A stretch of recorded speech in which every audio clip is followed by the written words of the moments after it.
Little, a little, the little, few, a few, the few.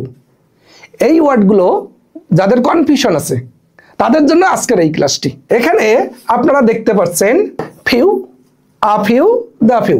এই ওয়ার্ডগুলো ব্যবহার করা হয় কাউন্টেবল নাউনের ক্ষেত্রে, এবং ফিউ ব্যবহার করা হয় একেবারে নাই, ডিরেক্ট নেগেটিভ না কিন্তু নেগেটিভের কাছাকাছি, অলমোস্ট নেগেটিভ।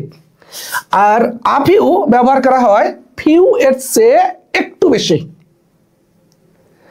আর দা ফিউ ব্যবহার করা হয় যে কয়েকটি আছে সব কয়েকটিকে একসঙ্গে বোঝায়, এক্ষেত্রে দা ফিউ ইউজ করা হয়।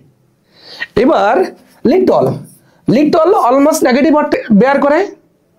আ লিটল ব্যবহার করা হয় লিটলের চেয়ে একটু বেশি, লিটল হলে নেই বলতেই চলে।